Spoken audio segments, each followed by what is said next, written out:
So one of the last topics in electrochem is calculating cell stoich. And to do that, we do have to use this formula. Something's a little bit off with this format, but I'll just rewrite it. So I'll just ignore that part. So it's moles of electrons equals your amps, or your current, times your time, divided by Faraday's constant. So just paying attention to your units, your Ne negative, that's moles of electrons. Your I is your current. It's usually given in amps, or you can see it in coulombs per second. Time has to be in seconds, so sometimes there's some extra converting there. And Faraday's constant is given to us. This is in the data booklet if you do forget it, but you do need to have your formula memorized.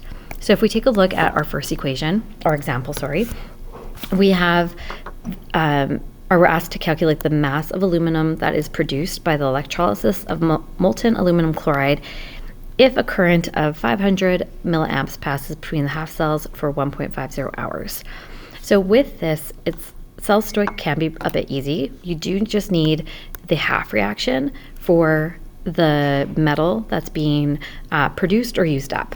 So because it's aluminum, if I write down aluminum's half reaction, you would have aluminum 3 positive plus 3 electrons to give you aluminum solid.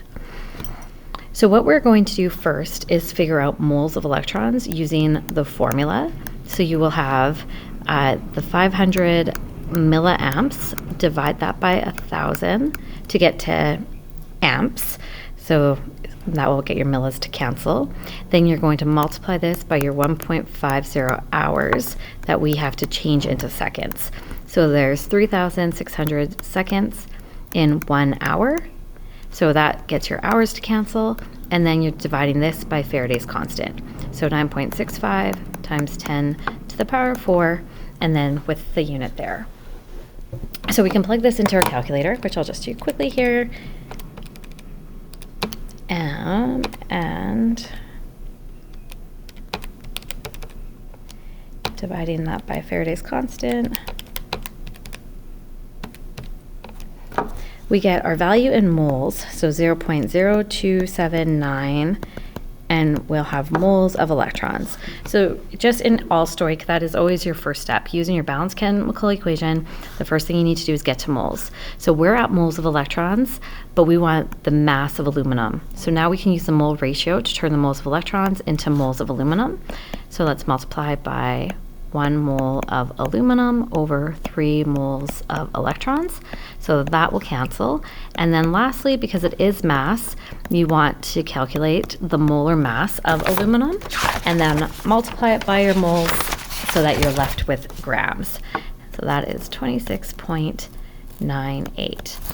So take my value that is still in my calculator. I don't want to round too early. I'll multiply it by my mole ratio, and then I will multiply it by my molar mass, and I see that I will get 0.252 grams of aluminum being produced. And if it's being produced, we would also know that this is happening at the cathode, because the cathode is what gains mass.